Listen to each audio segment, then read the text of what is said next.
moom dafa bëgg fas yéene nekk le boucher de la presse mais du sotti. alors ñu jàll ci beneen actualité boo xam ne it mi ngi ci penc mi ba tey mooy werante bu tar bi dox diggante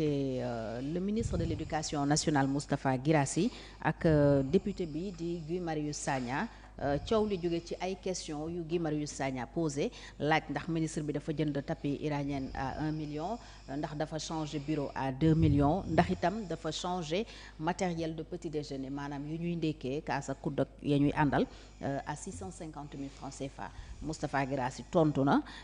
am yu mu weddi am fu mu ko tegaatee ci àndam suñ ko mënee waxee noonu Guy Marius revenir à la charge mu mujjee nekk polémique entre un ministre et un député sa lecture en tant que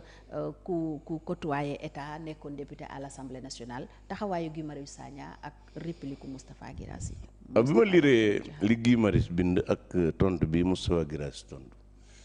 dama ne le Pastef clochardise la République. noonu nga ko gisee. moom laa ko titré maanaam Pastef mi ngi toroxal République bu Sénégal lii mësul am Sénégal ab ministre ak député yu bokk même majorité di xasante mësul am Sénégal loolu nag man personnellement du ma bett du ma jaaxal xanaa lu Pastef defagut ci lu bon laa xamagut waaye luñ mënta def ci lu bon xawma ko mën nañoo def lu ne parce que lii lu ñaaw la maintenant nag xam nga Sénégal aussi dafa bari naafeq maa ngi gis benn waaye mu naan Moustapha Guirassy war woon tontu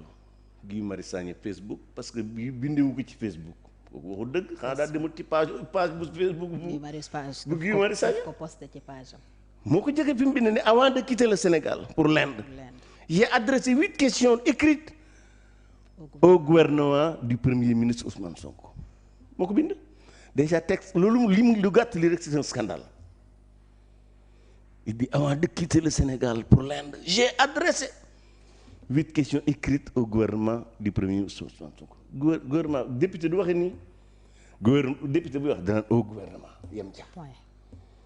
c'est-à-dire que le fait mu dolli ci premier Ousmane Sonko day feeñal tuuti ci jikkoy Guy mais en fait day sibooru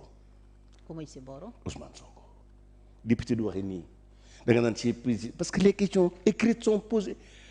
à la limite même pas au gouvernement mais au ministre. C'est les questions d'actualité qui sont posées au gouvernement mais les questions écrites sont posées au ministre et non au gouvernement kon li waroon a bind j'ai posé 8 questions écrites au ministre su ko neexee mu énumérer ministre yi mu concerne et d'ailleurs boo xoolee texte bi sax def na ko ci mais le fait de mettre au gouvernement du premier ministre Sonko loolu mooy mandarga ji si borukat loolu nag Sénégal dafa bokk suñu jikko dañoo yor si boru. Alors mu bind ne j'ai demandé au ministre de l'éducation nationale s'il avait acheté avec l'argent du ministère yaa ngi dégg wax bi laaj naa ministère bi kon ndax yaa da ngaa jënd ci xaalisu ministère bi benn tapis buy jar million bureau buy jar 2 millions matériel de petit déjeuner bu 650 millions. 650 000 pardon. J'ai demandé au ministre si son département pratiquait le phénomène de régularisation qui est une pratique qui viole le code des marchés et consiste à prétexter une urgence pour accorder un marché à une personne ou un cabinet sans respecter le principe de la concurrence et seulement après fabriquer une fausse concurrence et des justificatifs. Ça, c'est pas une question, c'est une charge. Tout voilà. benn bi des mooy question au ministre question ce qu'on appelle les questions parce que ñaari façon question le député am ñett la bu njëkk bi mooy question écrite mooy da nga koy bind daa am nu ñu koy jaaral dinaa la ko wax léegi question orale moom itam daa am nu ñu koy jaaral ak question au gouvernement question d'actualité au gouvernement bokkuñu question écrite député mën naa bind question pour poser question ministre waaye daa am fu muy jaar du jaar Facebook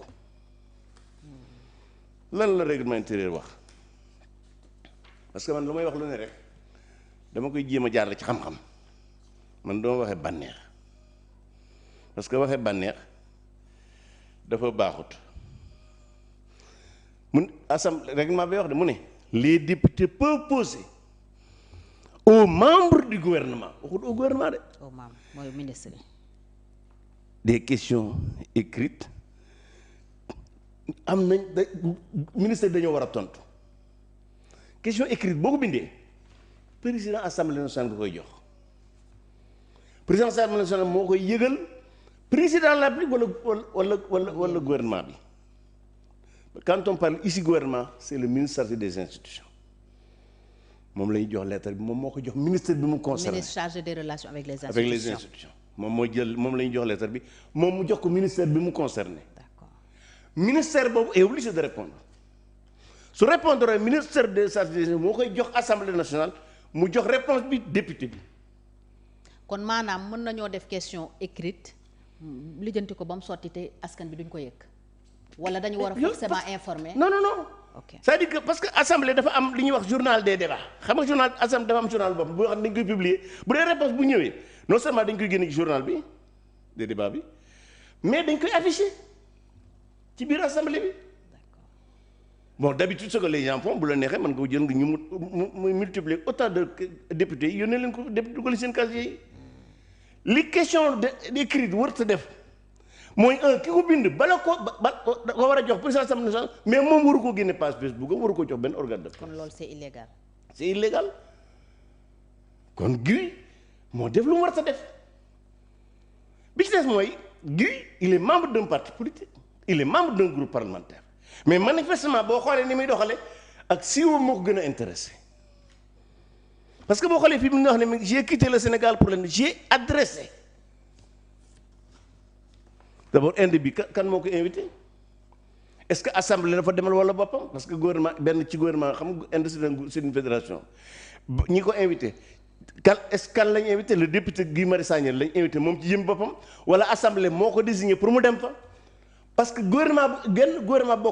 Inde ak gouvernement yi bokk ci fédération bu Inde kenn amu ci sañ-sañ di invité un député du Sénégal bu fekkee dem na bu fekkee moom la ñu invité ci jëm boppam kan moo ko paasal ça c'est des questions que les gens doivent se poser kon encore une fois question écrite ni mu ci doxalee rafet baaxul génne ko page Facebook am alors que procédure bi du noonu c'est-à-dire que nit bu fekkee nag yow sax siiw dalaa gënal ñi nga bokkal nga ànd ak ñoom am résultat nii ngay doxale te mbooloo boo ca bokkee da ngay fexe ba mbooloo mi jóg mbooloo mi siiw mbooloo mi baax moo gën ngay jéem a baax bàyyi leen or kii mu neex ko mu naqari ko il est membre de la majorité Pastef à l'Assemblée nationale lu bon ci Pastef dana ca bokk lu ca baax dana ca bokk mais manifestement dafa am démarche solitaire pour moom mu siiw loolu du noonu kon encore une fois moom moo tooñ Moustapha Guirassy parce que nag moom moo génne ci page Facebook am li mu ko laaj te laaj yi boo ko xoolee bu baax ay accusation dafa ne ci biir benn Guirassy d'ailleurs ci ton boobu la tonton. bien sûr mais Guirassy aussi li mu def du noonu. il se considère chargé. Guirassy aussi li mu def du noonu mooy tax leen nguurug baadoo la rek nguurug baadoo la baaxul. ni mu def nan. bu la ba kenn ki wéqee nga wéqaat ko maanaam nguuru mbaam. waru ko dañuy wéqante déedéet waru ko moom bu gii defee lu mu war a def moom na def li mu war a def moom. question bi bu fekkente ne la question bi jaar na par voie normale président assemblée nationale jox na ko ministre des institutions jox na ko président de la république ñoom ñu jox ko mu lire ko suy tontu daa war a jaar par le circuit normal